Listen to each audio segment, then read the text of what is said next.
Pernahkah Anda membayangkan, bagaimana jika di balik seragam sederhana seorang office boy yang setiap hari Anda lihat, yang selalu menunduk dan seolah tak terlihat, tersembunyi sebuah kecerdasan luar biasa yang mampu mengguncang dunia? Ini adalah kisah tentang Bagas, seorang OB yang diremehkan oleh bosnya yang cantik dan angkuh, Adelia. Namun, tak ada yang tahu, lidah Bagas mampu menari dalam 9 bahasa asing. Sebuah rahasia yang pada akhirnya akan menjerat sang bos dalam kekaguman, rasa bersalah, dan jerat cinta yang tak pernah ia duga sebelumnya. Kisah tentang bagaimana status sosial dihancurkan oleh kekuatan ilmu, dan bagaimana hati yang beku bisa dilelehkan oleh ketulusan yang paling murni. Sebelum kita selami lebih dalam kisah mereka, kami ingin mengajak Anda untuk menjadi bagian dari keluarga besar Ken Arok Productions. Silakan tekan tombol subscribe, nyalakan loncengnya, berikan like jika Anda suka, dan tinggalkan jejak Anda di kolom komentar. Bagi Anda semua yang sudah subscribe, kami doakan dari hati yang paling dalam, semoga hidup Anda dilimpahkan rezeki yang berkah, kesehatan yang paripurna, keberkahan di setiap langkah, dan kebahagiaan yang tiada akhir. Amin ya robbal alamin. Biar doa kita semakin kuat, coba tulis di kolom komentar, Anda sedang menonton dari daerah mana saja? Insya Allah, doa kita bersama dari berbagai penjuru negeri ini akan diijabah oleh Tuhan Yang Maha Kuasa. Baiklah, mari kita mulai. Di jantung kota Jakarta yang tak pernah tidur, di antara belantara beton dan bilah-bilah kaca pencakar langit di kawasan Sudirman Central Business District, berdirilah sebuah monumen kemegahan bernama Gigacorp Tower. Disinilah denyut nadi bisnis bernilai triliunan rupiah berdetak setiap detiknya.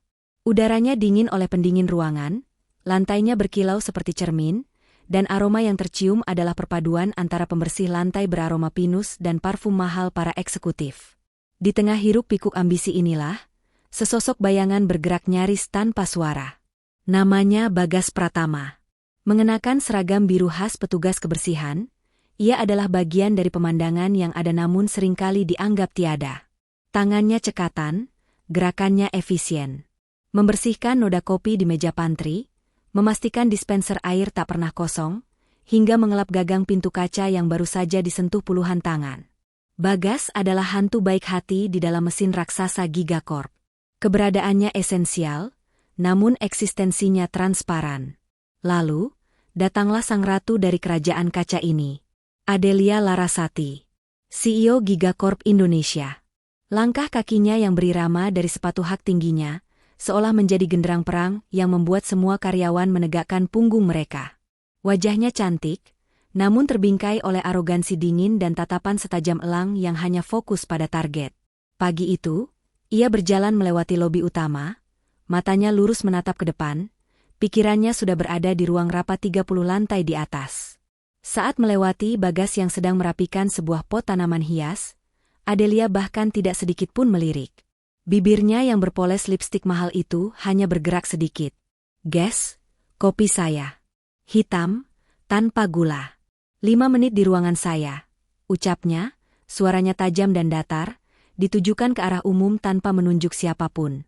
Ia tahu, perintah itu akan sampai dan dilaksanakan. Bagas hanya mengangguk pelan, meski Adelia sudah berlalu dan tidak mungkin melihat anggukannya. "Baik, Bu," gumamnya pada angin. Ia tidak merasa tersinggung. Ini adalah dunianya, ini adalah perannya. Ia segera bergegas ke pantry, meracik kopi dengan presisi yang sama seperti saat ia menghafal konjugasi kata kerja dalam bahasa Jerman. Ia tahu persis suhu air yang pas dan takaran bubuk kopi yang disukai Adelia. Bagi Adelia dan hampir semua orang di menara itu, Bagas hanyalah Gas, kependekan dari Bagas, atau kadang hanya OB. Sebuah fungsi, bukan seorang individu. Mereka tidak tahu, di balik tatapan tenangnya, pikiran pemuda itu sedang berkelana menerjemahkan berita utama dari Al Jazeera dalam bahasa Arab, dan di dalam hatinya, ia menyimpan sebuah janji suci yang membuatnya rela menjadi tak terlihat di tempat ini. Janji yang jauh lebih berharga dari semua proyek yang dibicarakan di gedung ini. 30 lantai di atas lobi yang baru saja kita tinggalkan, di dalam ruang rapat dewan direksi yang dijuluki Sangkar Elang, udara terasa lebih tipis dan lebih dingin. Disinilah keputusan-keputusan yang bisa mengubah peta industri nasional diambil. Di ujung sebuah meja mahoni raksasa yang panjang, duduklah Adelia Larasati. Kali ini, ia bukan lagi seorang ratu yang angkuh, melainkan seorang jenderal muda yang sedang menghadapi dewan perangnya. Wajah-wajah tua para direktur menatapnya tajam, penuh selidik. Di antara mereka, bayangan ayahnya, sang pendiri Gigacorp, terasa begitu pekat, seolah ikut mengawasinya dari potret besar yang tergantung di dinding. Di layar proyektor raksasa di belakang Adelia, terpampang sebuah nama dengan huruf tebal dan megah, Proyek Nusantara Global. Ini bukan sekadar proyek bisnis. Ini adalah sebuah mahakarya, sebuah legasi. Sebuah rencana ambisius untuk membangun kawasan industri terpadu paling canggih di Asia Tenggara, dengan suntikan dana investasi dari 4 penjuru dunia, konsorsium dari Jepang, raksasa teknologi dari Korea Selatan, ahli manufaktur dari Jerman, dan pemodal kaya raya dari Uni Emirat Arab. Proyek ini adalah tiket Gigacorp untuk melompat ke panggung dunia, dan bagi Adelia, ini adalah pedang bermata dua. Jika berhasil, namanya akan terukir dalam sejarah. Jika gagal, ia akan selamanya dicap sebagai anak manja yang menghancurkan warisan ayahnya. Proposal ini terlalu berisiko. Adelia, suara salah seorang direktur senior memecah keheningan. Menyatukan 4 kepentingan dari budaya yang sangat berbeda adalah resep dari bencana. Adelia mengangkat dagunya. Wajahnya setenang pualam, suaranya yang keluar begitu terukur dan penuh keyakinan, menyembunyikan badai keraguan di dalam dadanya.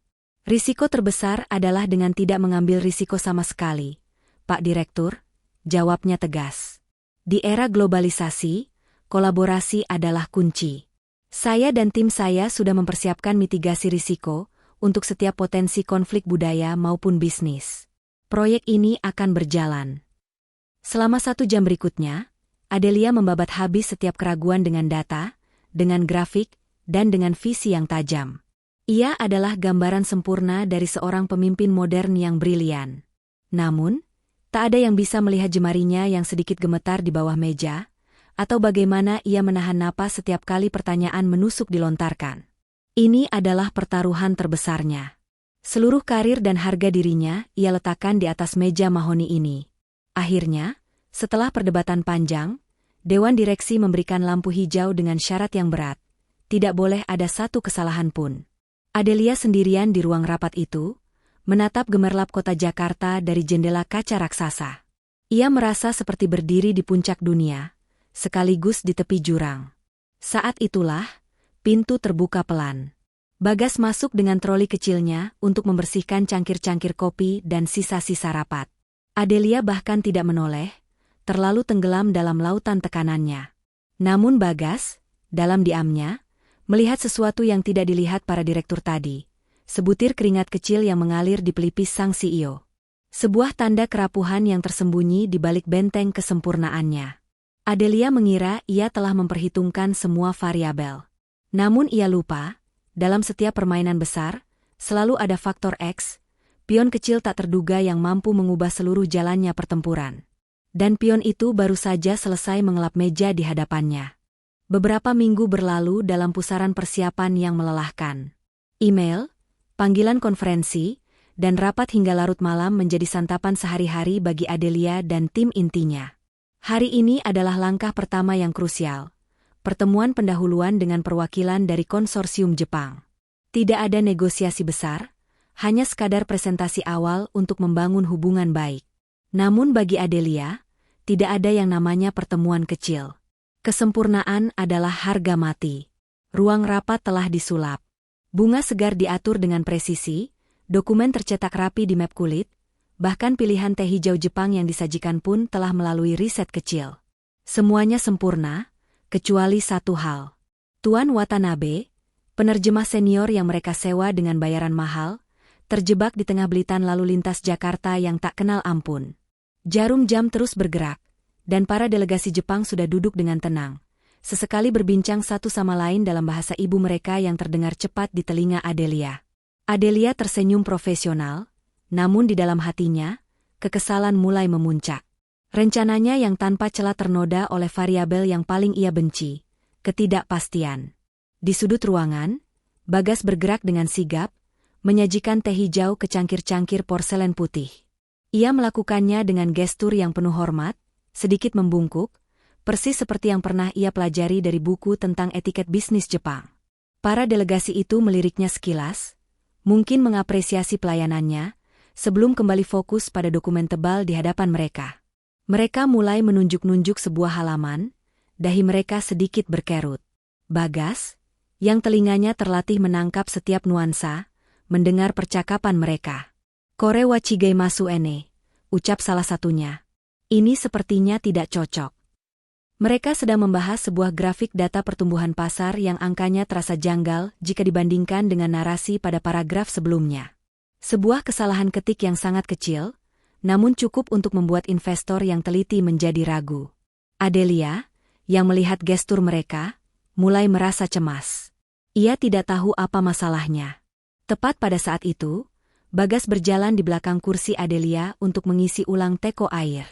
Sambil sedikit menunduk, seolah sedang fokus pada pekerjaannya, ia berbisik dengan suara yang sangat pelan, nyaris seperti desiran angin.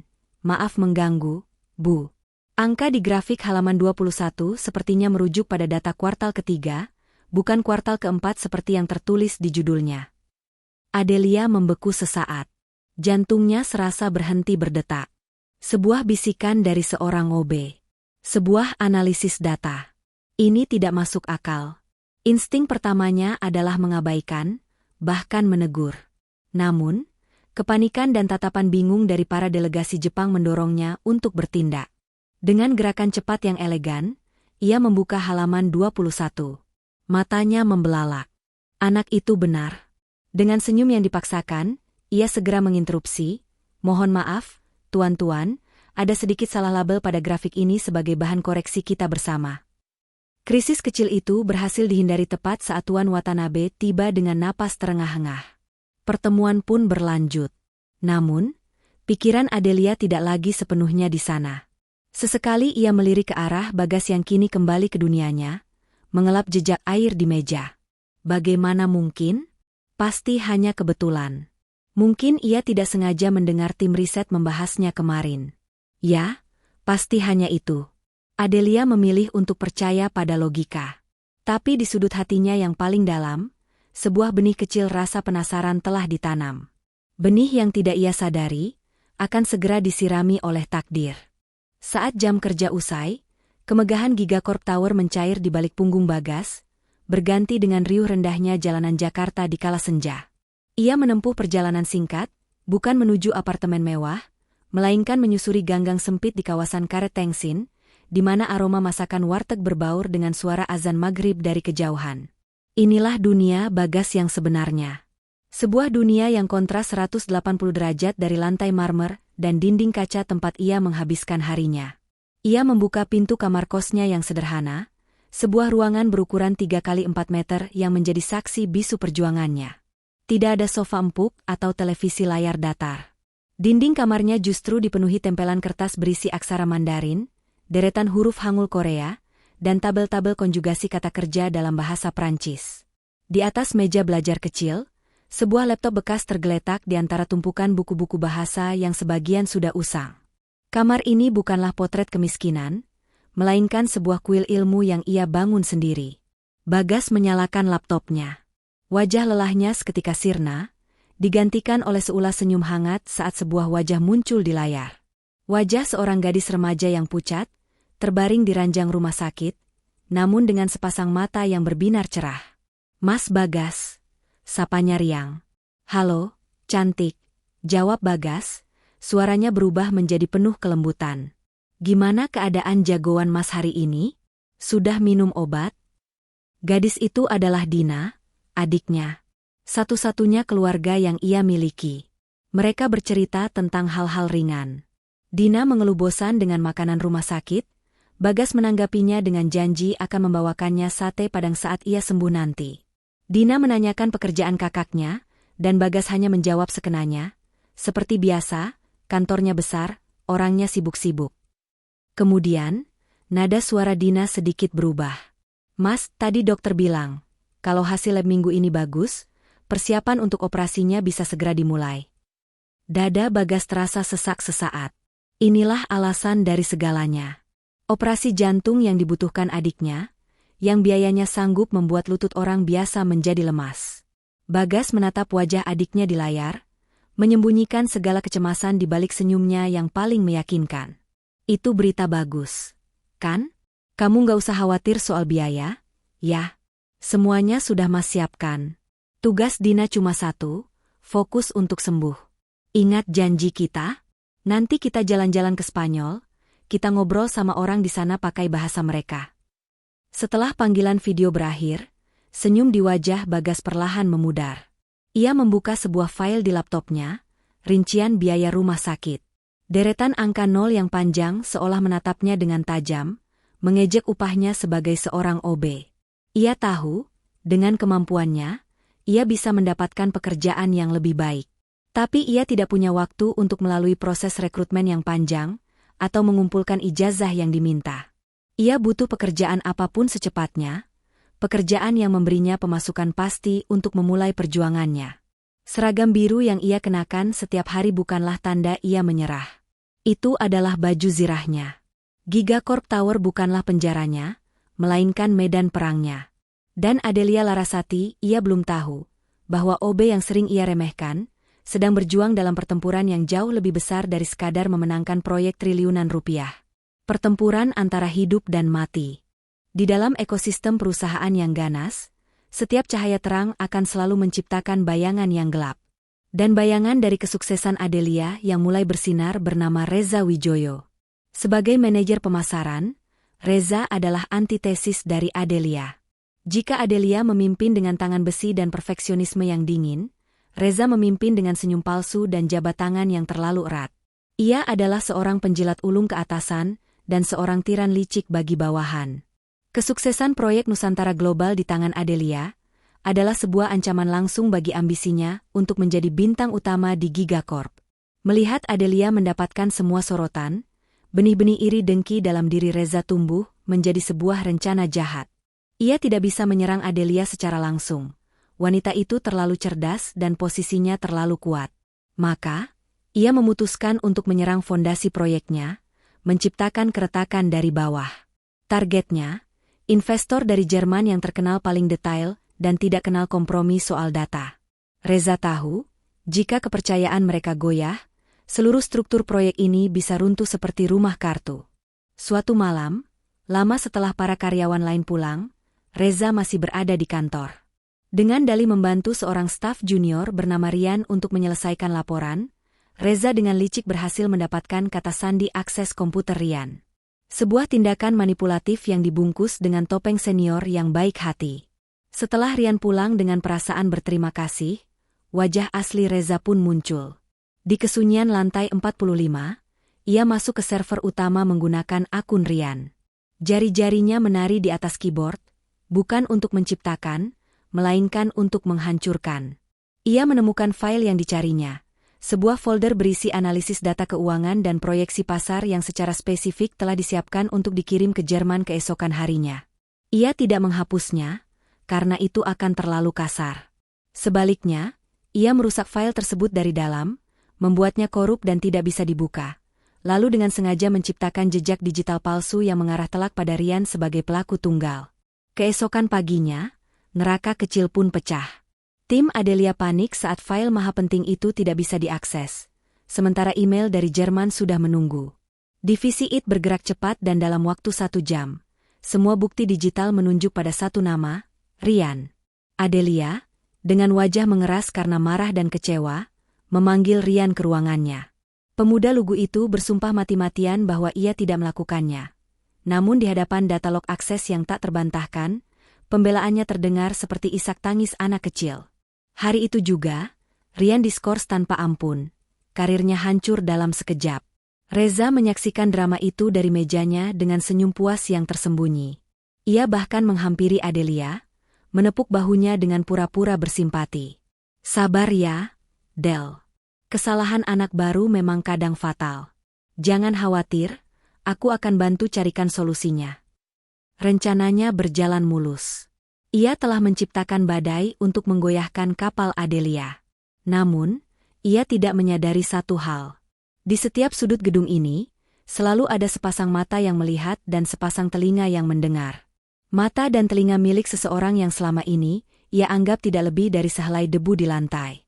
Malam itu, Lantai 45 Gigacorp Tower terasa seperti medan perang yang baru saja ditinggalkan. Adelia dan tim intinya masih berkutat di ruang rapat, wajah mereka kuyu diterangi cahaya laptop, berusaha membangun kembali data yang telah hancur dari nol. Udara dipenuhi aroma kopi basi dan keputusasaan. Sementara itu, Reza Wijoyo sudah lama meninggalkan gedung sambil bersiul kecil, membayangkan wajah panik Adelia dengan kepuasan yang dingin. Ia merasa tak tersentuh. Seorang dalang yang sempurna. Namun, Reza melakukan satu kesalahan fatal yang sering dilakukan oleh orang-orang sombong. Ia meremehkan apa yang ada di sekitarnya. Sebelum pulang, ia menelepon seseorang dari area pantry yang sepi untuk menumpahkan kebanggaannya. "Rencanaku mulus, bro," ucapnya dengan suara pelan yang congkak. Si Ratu Es itu sekarang lagi kebakaran jenggot. Dan pion kecil bernama Rian itu, tamat riwayatnya. Mereka nggak akan pernah tahu kalau ini semua permainanku. Reza mengira ia sendirian. Tapi ia tidak. Hanya beberapa meter darinya, di balik rak penyimpanan, Bagas sedang mengumpulkan sampah dari tempat-tempat sampah kecil. Gerakannya senyap, kehadirannya seringan udara. Telinganya yang tajam, yang terbiasa membedakan aksen Tokyo dan Osaka, dengan mudah menangkap setiap kata beracun yang keluar dari mulut Reza. Seketika, kepingan puzzle itu menyatu di benaknya. Rian yang menangis, kepanikan di wajah Adelia pagi tadi, dan senyum palsu Reza. Semuanya terhubung. Amarah dan rasa keadilan bergejolak di dalam dirinya. Namun ia tetap diam, membiarkan Reza pergi tanpa menyadari bahwa rahasianya kini memiliki saksi.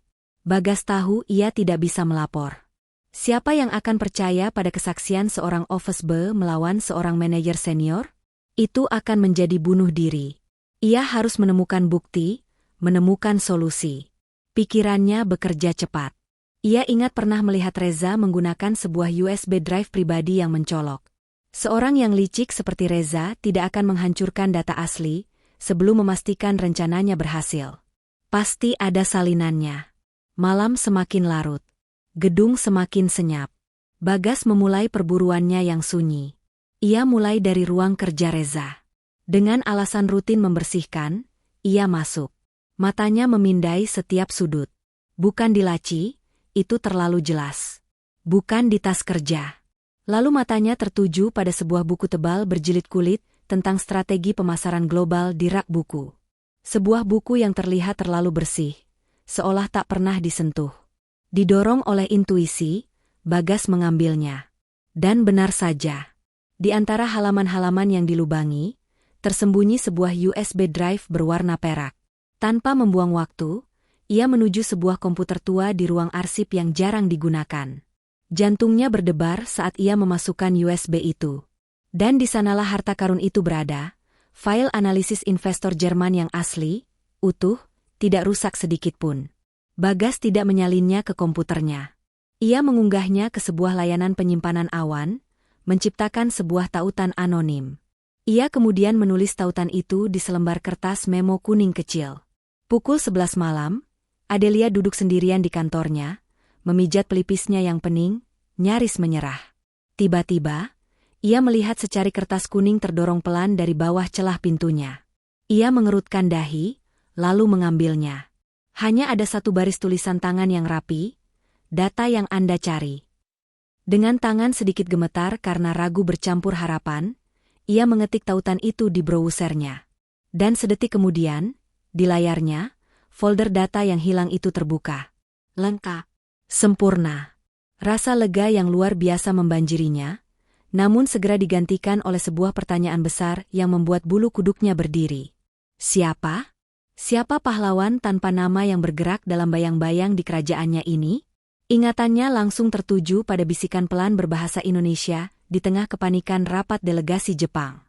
Kecurigaan yang sempat ia kubur, kini bangkit kembali dengan kekuatan penuh. Beberapa hari berlalu. Adelia mencoba mengabaikan misteri si pahlawan tanpa nama, meyakinkan dirinya bahwa itu hanyalah ulah seorang karyawan iseng yang ingin cari perhatian. Namun, bayangan Bagas yang membisikkan data akurat dalam bahasa Jepang terus melintas di benaknya. Rasa penasaran itu ia tekan dalam-dalam, tertimbun oleh persiapan rapat paling krusial dengan para investor dari Jerman. Kali ini, ia tidak mau mengambil risiko. Rapat diadakan di luar kantor, di sebuah kedai kopi premium di Senayan, untuk menciptakan suasana yang lebih santai. Seorang penerjemah bahasa Jerman terakreditasi telah disewa, dengan bayaran yang fantastis untuk memastikan tidak ada kesalahan. Para investor Jerman, dipimpin oleh seorang pria parubaya yang sangat teliti bernama Tuan Schmidt, tiba tepat waktu. Mereka adalah perwujudan dari presisi dan efisiensi. Setelah basa-basi singkat dalam bahasa Inggris, Tuan Schmidt langsung ingin membahas inti permasalahan, detail teknis mengenai ketahanan material untuk konstruksi pabrik. Dan disinilah bencana kedua dimulai. Sang penerjemah andalan tak kunjung datang. Ponselnya tidak bisa dihubungi. Kepanikan yang familiar mulai merayapi Adelia. Sementara Adelia berusaha keras menjelaskan spesifikasi teknis yang rumit dalam bahasa Inggris, Tuan Schmidt mulai menunjukkan raut frustrasi. Ada istilah-istilah presisi dalam ilmu rekayasa yang tidak memiliki padanan kata yang pas dalam bahasa Inggris. Diskusi pun berjalan buntu. Merasa kesal, Tuan Schmidt beralih ke bahasa Jerman, berbicara dengan cepat kepada rekannya. Ini tidak ada gunanya, keluhnya. Bagaimana kita bisa membahas spesifikasi ketahanan torsi jika terminologinya saja tidak sampai? Ini buang-buang waktu. Adelia hanya bisa menelan ludah.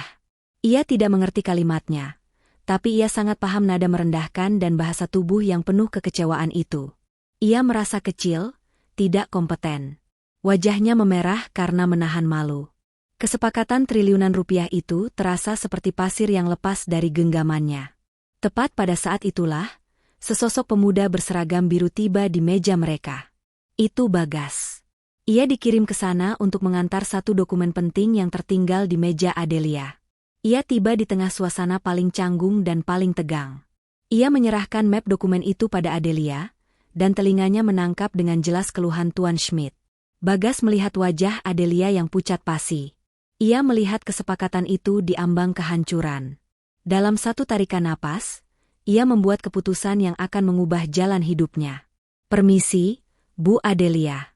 Mohon maaf saya menyela," ucapnya sopan dalam bahasa Indonesia. Lalu, ia berbalik menghadap Tuan Schmidt. Seluruh postur tubuhnya berubah, dari seorang OB yang selalu menunduk menjadi seorang profesional yang percaya diri. Dalam bahasa Jerman yang formal dan sangat fasih, Bagas berkata, "Tuan Schmidt, maafkan kelancangan saya. Saya rasa, inti dari masalah yang sedang dibahas bukanlah pada ketahanan torsi, melainkan pada standar spesifik ISO mengenai tingkat kelelahan material komposit kami di bawah tekanan ekstrim. Ini adalah isu daya tahan, bukan toleransi." Hening. Suara mesin penggiling kopi di bar pun terasa berhenti.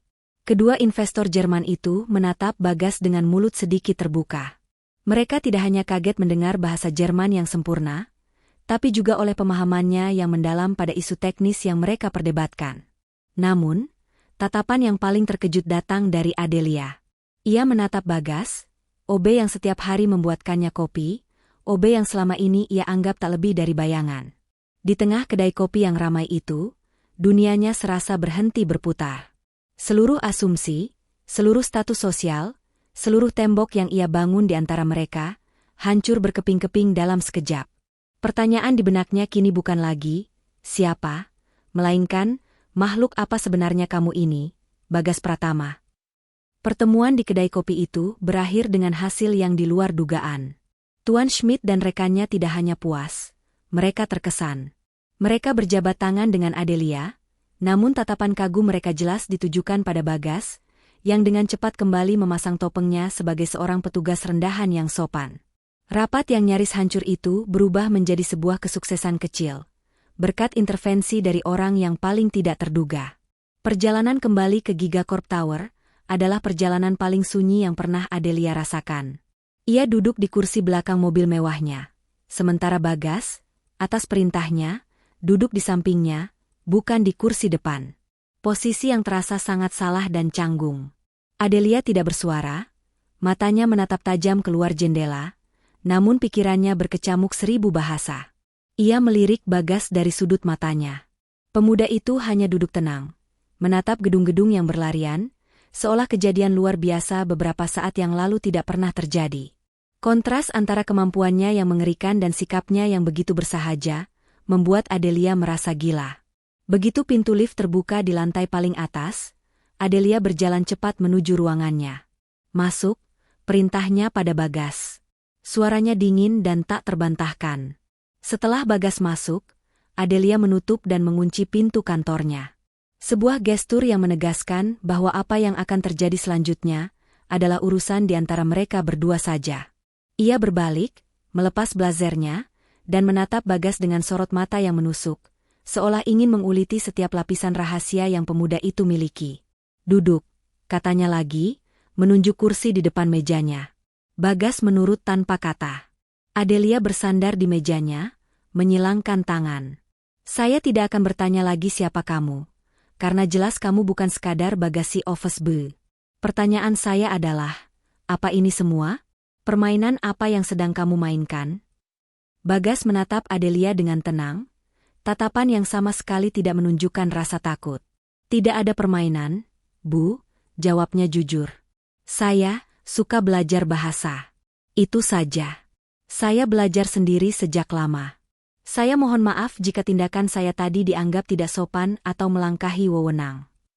Adelia tertawa sinis. "Belajar sendiri? Kamu berbicara bahasa Jerman teknis lebih baik dari penerjemah profesional yang saya bayar ratusan juta. Dan insiden dengan delegasi Jepang? Dan data investor yang muncul secara misterius? Jangan anggap saya bodoh, Bagas." Bagas terdiam sejenak, lalu berkata, "Saya hanya menggunakan apa yang saya bisa untuk membantu perusahaan di saat genting. Saya tidak punya niat lain." Kejujuran dan kesederhanaan dalam jawaban itu memukul Adelia. Ia melihat tidak ada kebohongan di mata pemuda itu. Pikirannya yang biasa bekerja secara logis dan transaksional, mulai berputar ke arah yang berbeda. Ia melihat sebuah masalah, sekaligus sebuah solusi yang tidak pernah ia bayangkan. Pria di hadapannya ini adalah kartu asnya, senjatanya yang paling rahasia. "Berdiri," perintah Adelia. Ia berjalan mendekati Bagas, menatapnya dari atas ke bawah. "Seragam ini tidak cocok untukmu." Ia lalu kembali ke mejanya, tatapannya berubah dari interogasi menjadi kalkulasi. "Saya tidak peduli apa latar belakangmu atau dari mana kamu belajar. Proyek ini adalah hidup dan mati saya. Para penerjemah itu tidak bisa diandalkan. Saya butuh kamu." Ia menatap lurus ke mata Bagas. "Mulai besok, kamu bekerja langsung untuk saya. Secara tidak resmi. Kamu akan menjadi asisten pribadi dan penerjemah saya selama proyek ini berjalan. Tidak ada yang boleh tahu. Di mata orang lain, kamu tetap OB yang mengantar kopi ke ruangan saya. Sebagai imbalannya, saya akan memberimu bonus yang cukup untuk membeli 10 motor baru secara tunai setiap bulannya." Tawaran itu menggantung di udara. Sebuah tawaran gila, lahir dari keputusasaan dan kekaguman. Bagas tertegun, otaknya dengan cepat menghitung. Uang itu adalah jawaban dari semua doanya untuk Dina. "Saya setuju, Bu," jawab Bagas tegas. "Tapi dengan satu syarat. Identitas dan peran saya ini hanya Ibu yang tahu. Saya tidak ingin status saya berubah. Saya hanya ingin membantu proyek ini berhasil." Kesepakatan pun terjalin di bawah temaram lampu kantor CEO, bukan di atas kertas kontrak, melainkan oleh tatapan mata yang saling mengunci antara dua dunia yang telah bertabrakan. Adelia merasa ia telah mendapatkan sebuah aset berharga. Namun Bagas tahu, ia baru saja menjual rahasianya demi sebuah harapan. Sebuah permainan baru yang jauh lebih rumit dan berbahaya kini telah dimulai. Keesokan paginya, Bagas datang ke ruangan Adelia seperti biasa, membawakan kopi hitam tanpa gula. Namun kali ini, Adelia tidak menyentuh kopinya. Ia justru mendorong sebuah amplop tebal dan sebuah kartu kredit berwarna hitam ke arah Bagas. "Ini, saya tidak mau melihat seragam biru itu lagi saat kamu bersama saya," ucapnya tanpa basa-basi. "Beli 3 setelan jas paling bagus yang bisa kamu temukan. Sepatu, jam tangan, semuanya. Anggap ini seragam barumu. Seragam tak terlihat." Maka dimulailah kehidupan ganda Bagas Pratama. Di mata sebagian besar penghuni Gigacorp, ia tetaplah Bagas, si OB yang rajin dan pendiam. Ia masih datang pagi, masih sesekali terlihat mendorong troli kebersihan. Namun, ketika sebuah pesan singkat dari Adelia masuk ke ponselnya, atau ketika Adelia memanggilnya dengan kode, Guys, ruangan saya butuh perhatian khusus. Bagas akan menghilang ke sebuah ruang arsip di lantai yang sama yang telah dialihfungsikan menjadi ruang pribadinya. Di sana, ia akan menanggalkan seragam birunya, dan dalam 5 menit, ia akan keluar sebagai sosok yang sama sekali berbeda. Seorang pria muda yang tajam dalam balutan setelan Armani, dengan aura kecerdasan yang tak bisa lagi disembunyikan. Peran barunya jauh melampaui seorang penerjemah. Bagas adalah seorang penasihat budaya. Sebelum konferensi video dengan investor Korea Selatan, ia berbisik pada Adelia, "Bu, jangan langsung ke inti bisnis. Tanyakan tentang akhir pekan mereka. Puji betapa cepatnya perkembangan ekonomi di Seoul. Bagi mereka, membangun hubungan personal lebih dulu adalah segalanya." Adelia mengikuti saran itu, dan suasana rapat yang biasanya kaku menjadi jauh lebih cair dan produktif. Saat mempersiapkan proposal untuk investor dari Uni Emirat Arab, Bagaslah yang mengingatkan tim untuk tidak menjadwalkan pertemuan penting pada hari Jumat, dan bahkan menyarankan untuk menyajikan kurma dan kopi Arab sebagai gestur penghormatan. Hal-hal kecil yang brilian, yang tidak akan pernah terpikirkan oleh tim Adelia yang terbiasa dengan gaya bisnis barat. Perlahan tapi pasti, Adelia tidak lagi melihat Bagas sebagai kamus berjalan. Ia mulai bertanya, "Bagas, menurutmu bagaimana?" Bukan lagi, "Bagas, ini artinya apa?" Kekaguman profesional itu mulai merembes ke ranah personal. Adelia seringkali mendapati dirinya terdiam, mengamati cara Bagas menjelaskan sebuah konsep dengan begitu bersemangat, atau bagaimana pemuda itu tetap tenang saat negosiasi memanas. Ia mulai melihat kilatan jenaka di matanya, juga kerendahan hati yang tulus setiap kali ia dipuji. Dinding es di sekeliling hati Adelia mulai retak, membiarkan seberkas kehangatan masuk tanpa ia sadari. Tentu saja, kehadiran konsultan misterius ini tidak luput dari perhatian Reza Wijoyo. Siapa pria ini yang tiba-tiba selalu berada di sisi Adelia dalam setiap rapat penting? Siapa pria yang tidak punya meja kerja, tidak ada di daftar karyawan eksekutif, namun bisa keluar masuk ruangan CEO dengan bebas? Reza mencoba mencari informasi, namun setiap kali ia bertanya, semua orang hanya mengangkat bahu. Kecurigaan dan kecemburuannya yang membara kini memiliki target baru. Ia mulai mengawasi mereka, mencari celah, menunggu saat yang tepat untuk membongkar rahasia apapun yang sedang mereka mainkan.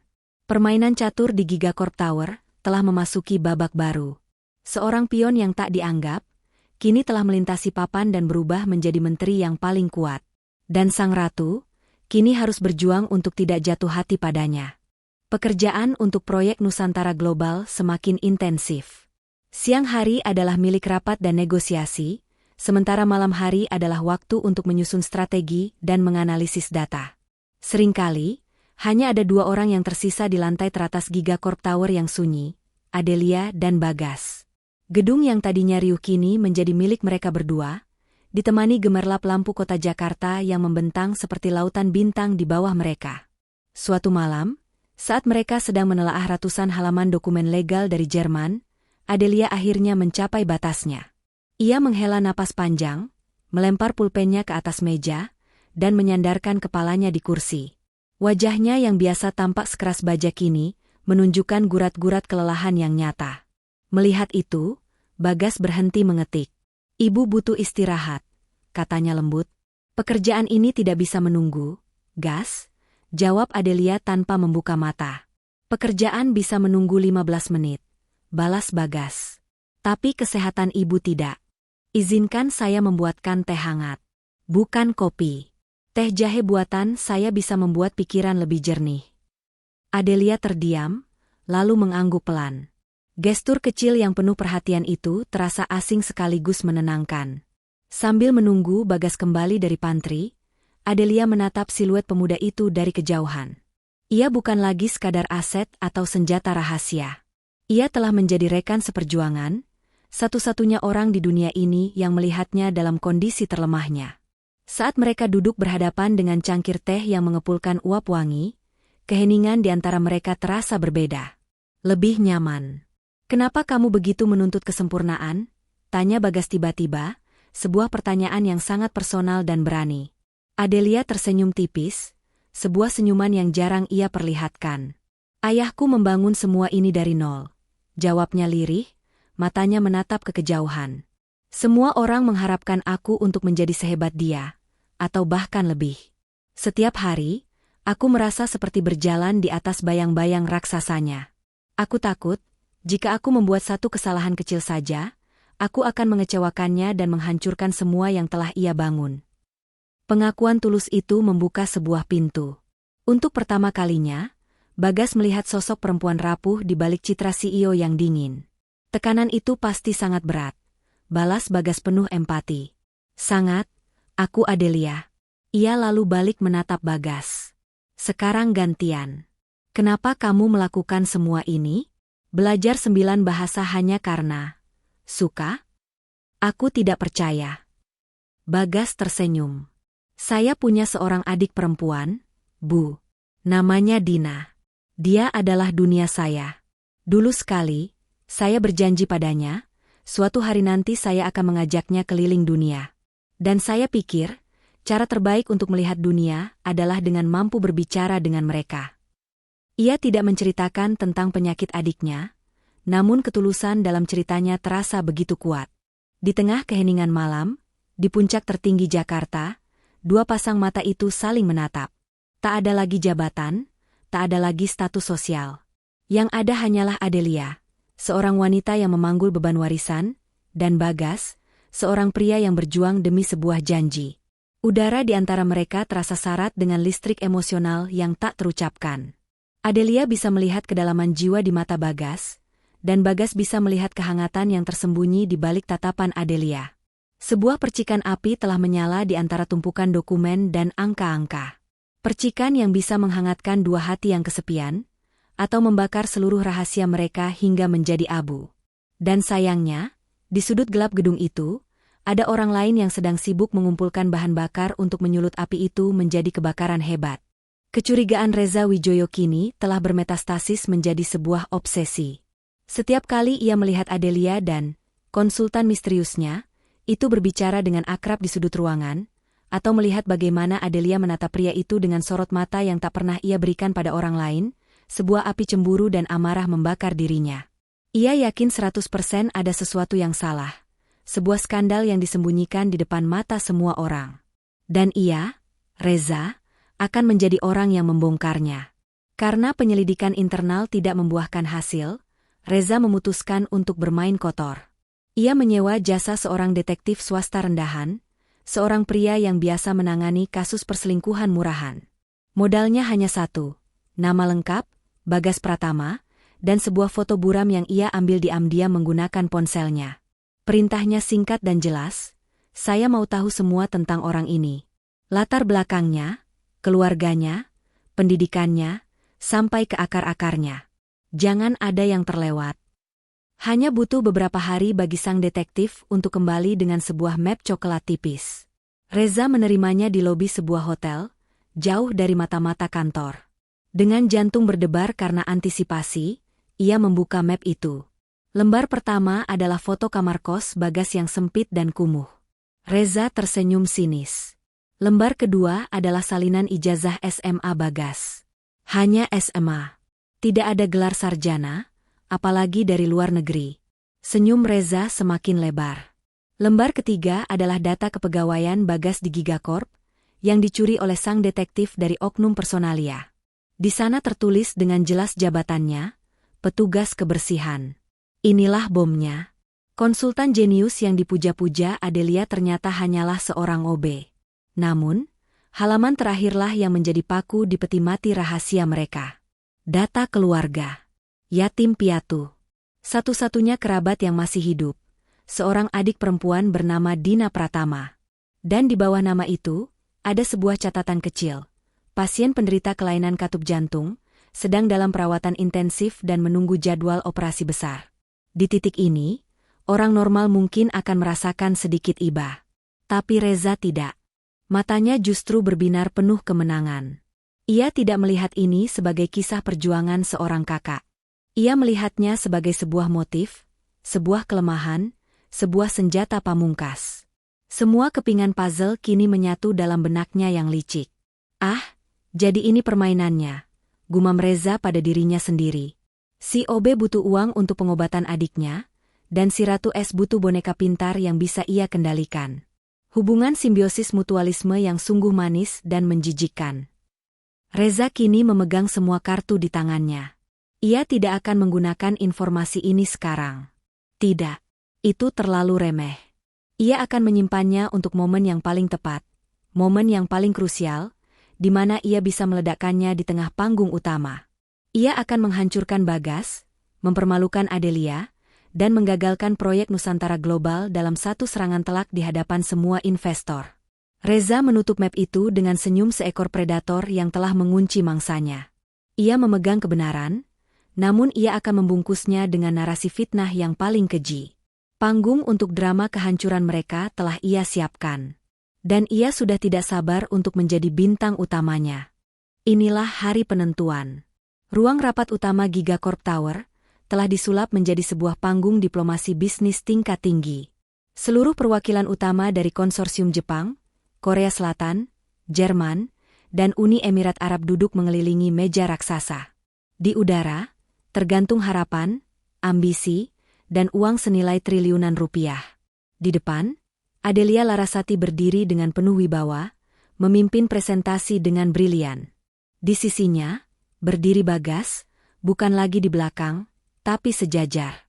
Mengenakan setelan terbaiknya, ia bukan lagi penerjemah, melainkan mitra, seorang penasihat ahli yang menjawab setiap pertanyaan teknis yang rumit dengan ketenangan dan kecerdasan yang memukau.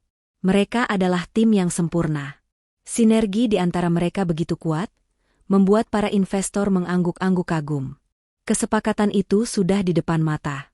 Senyum kepuasan mulai terukir di wajah para direksi Gigacorp yang duduk di barisan belakang. Tepat saat Adelia hendak menyampaikan kalimat penutup, sebuah suara memecah kesempurnaan momen itu. Tunggu. Semua mata menoleh ke sumber suara. Reza Wijoyo berdiri dari kursinya, wajahnya menyeringai penuh kemenangan. Ia berjalan perlahan ke depan ruangan, tatapannya menyala-nyala penuh kebencian. Tuan-tuan yang terhormat, sapanya dengan nada teatrikal kepada para investor. Sebelum pena Anda menyentuh kertas kontrak itu, ada sebuah kebenaran kecil yang perlu Anda ketahui tentang integritas Gigacorp, dan tentang penilaian luar biasa dari CEO kita yang terhormat, Ibu Adelia Larasati. Keheningan yang mencekam menyelimuti ruangan. Adelia merasakan firasat buruk yang membuat darahnya terasa dingin. Reza mengulurkan tangannya, jarinya menunjuk lurus dan menghina ke arah Bagas. Pria ini, katanya, suaranya lantang dan penuh cemooh. Pria yang Anda kagumi sebagai Tuan Pratama, sang penasihat jenius, saya perkenalkan pada Anda. Nama aslinya Bagas Pratama, jabatan resminya di perusahaan kami adalah Office Bu. Kata-kata itu meledak seperti bom.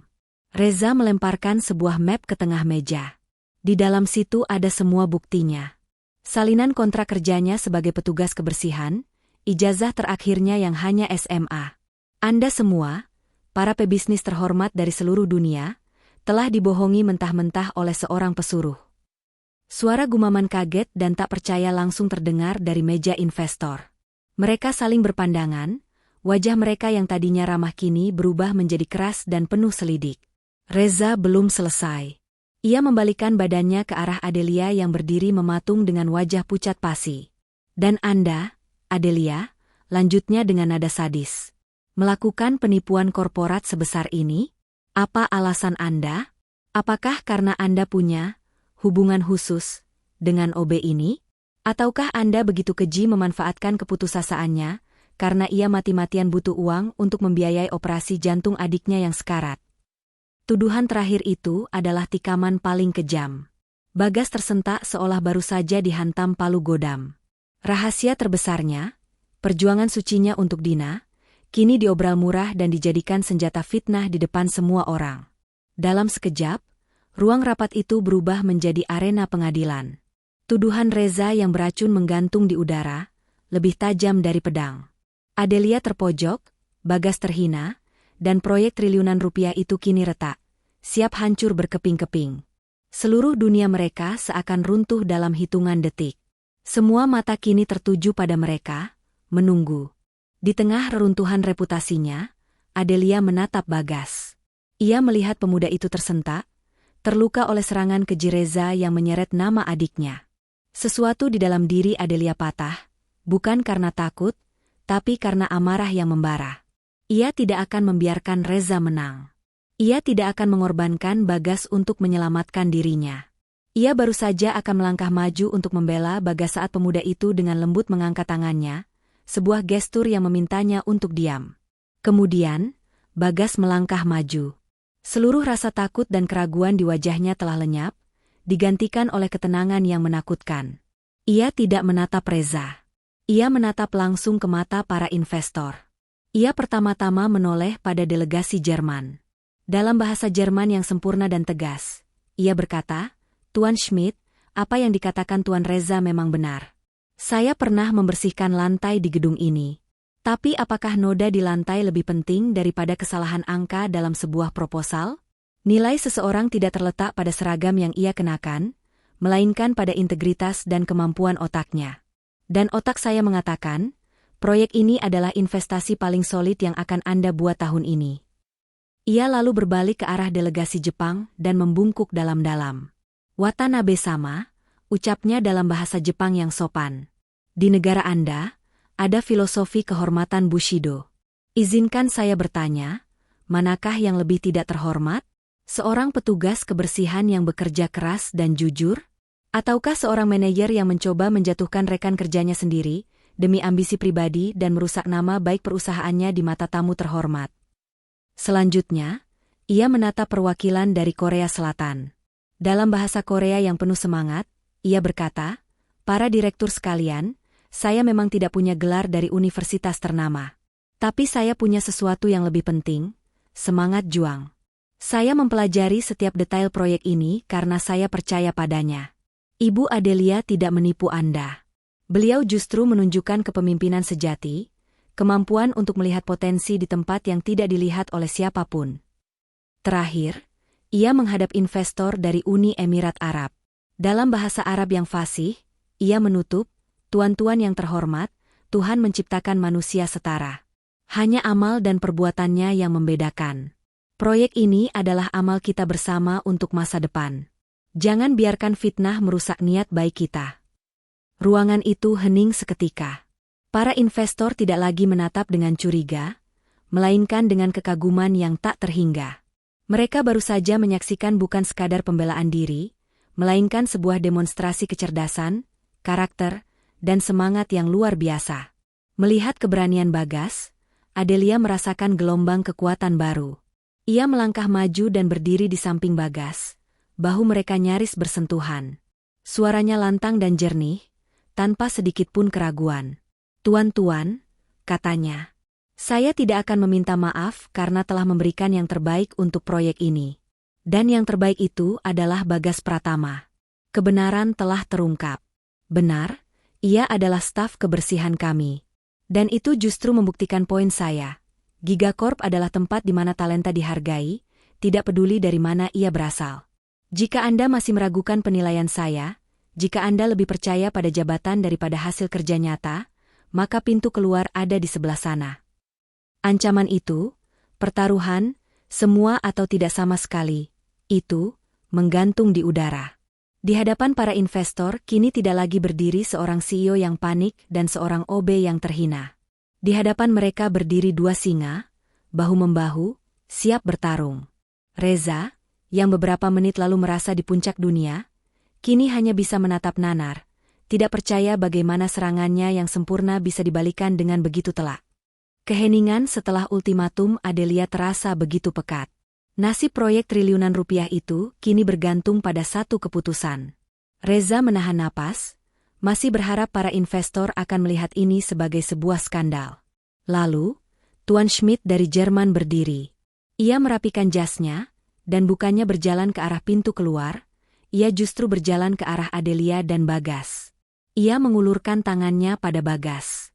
"Tuan Pratama," katanya dalam bahasa Inggris agar semua orang mengerti, "karakter Anda jauh lebih mengesankan daripada CV manapun yang pernah saya baca. Dan Anda, Nona Adelia," ia beralih pada Adelia sambil menjabat tangannya, "kemampuan Anda untuk menemukan dan mempercayai talenta seperti ini menunjukkan Anda adalah pemimpin yang kami cari. Kami ikut." Satu persatu, perwakilan lain mengikuti. Watanabe sama dari Jepang membungkuk dalam-dalam pada Bagas, sebuah gestur penghormatan tertinggi. Investor dari Korea dan Uni Emirat Arab tersenyum lebar, dan menegaskan komitmen mereka. Kesepakatan itu tidak hanya selamat, tapi justru diperkuat oleh fondasi rasa hormat yang baru saja terbangun. Kontrak pun ditandatangani di tengah suasana lega yang luar biasa.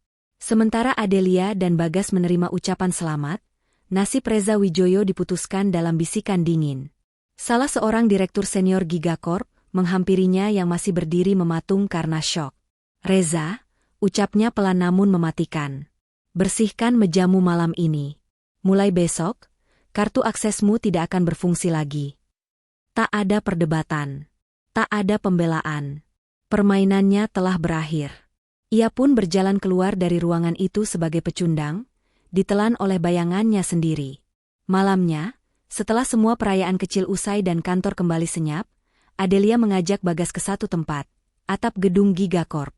Di bawah langit Jakarta yang tak pernah benar-benar gelap, hanya berdua diterpa angin malam, semua topeng akhirnya dilepaskan. "Terima kasih," ucap Adelia, suaranya tulus, tanpa sedikit pun nada seorang atasan. "Kamu bukan hanya menyelamatkan proyek ini, Bagas. Kamu menyelamatkan aku." Bagas tersenyum menatap lampu kota yang berkelip. "Kita menyelamatkannya bersama." "Aku harus tahu," lanjut Adelia, "tentang adikmu. Apakah benar apa yang dikatakan Reza?" Di sanalah, di atap tertinggi Jakarta, Bagas akhirnya menceritakan segalanya. Tentang Dina, tentang penyakitnya, tentang janjinya, tentang keputusasaannya mencari uang, dan bagaimana tawaran Adelia malam itu adalah jawaban atas doa-doanya. Ia bercerita bukan sebagai karyawan, tapi sebagai seorang kakak yang mencintai adiknya lebih dari apapun. Mendengar seluruh kisah pengorbanan itu, Adelia merasa hatinya luluh. Semua kekagumannya pada kecerdasan Bagas kini melebur dengan rasa hormat yang mendalam pada karakternya. Ia melangkah mendekat, jarak di antara mereka kini hanya beberapa senti. "Selama ini aku salah," bisik Adelia, matanya berkaca-kaca. "Aku menilai orang dari gelar dan jabatan. Aku membangun tembok di sekelilingku. Tapi kamu datang dan menghancurkan semua tembok itu. Kamu mengajariku apa artinya menjadi manusia yang sebenarnya." Ia memberanikan diri menatap lurus ke mata Bagas. "Aku rasa tidak. Aku yakin. Aku jatuh cinta padamu, Bagas Pratama." Bagas tertegun sesaat, lalu seulas senyum paling tulus yang pernah ia berikan terukir di wajahnya. "Saya juga sudah lama merasakannya, Bu Adelia." "Panggil aku Adelia," potongnya lembut. "Saya juga jatuh cinta padamu, Adelia." Di atap tertinggi Jakarta, di bawah tatapan ribuan bintang buatan manusia, dua hati yang tadinya terpisah oleh jurang status sosial akhirnya menemukan jalan pulang. Tak ada lagi kontrak, tak ada lagi rahasia. Yang tersisa hanyalah sebuah pengakuan tulus yang akan menjadi fondasi dari babak baru kehidupan mereka. Sebuah babak yang akan mereka tulis bersama. 1 tahun kemudian, gemerlap Jakarta dari jendela Gigacorp Tower masih sama, namun bagi orang-orang di dalamnya, segalanya telah berubah. Proyek Nusantara Global berjalan dengan kesuksesan yang melampaui ekspektasi paling liar sekalipun, menjadi standar baru dalam kolaborasi bisnis internasional di Asia Tenggara. Di salah satu sudut kantor eksekutif, terdapat sebuah ruangan baru dengan papan nama berkilauan, Bagas Pratama, Kepala Divisi Hubungan Internasional. Di dalamnya, Bagas tidak lagi mengenakan seragam biru, melainkan setelan jas yang pas di badan, yang ia kenakan bukan sebagai penyamaran, melainkan sebagai cerminan dari posisinya. Pengangkatannya sempat menjadi buah bibir, namun kemampuannya yang fenomenal dalam mengamankan dua kesepakatan besar lainnya dengan klien dari Rusia dan Brazil dengan cepat membungkam semua keraguan. Ia telah membuktikan nilainya, bukan dengan ijazah, melainkan dengan hasil nyata. Namun, kemenangan terbesarnya tidak berada di dalam gedung ini. Di sebuah taman kota yang asri di akhir pekan, terlihat Bagas dan Adelia sedang tertawa lepas.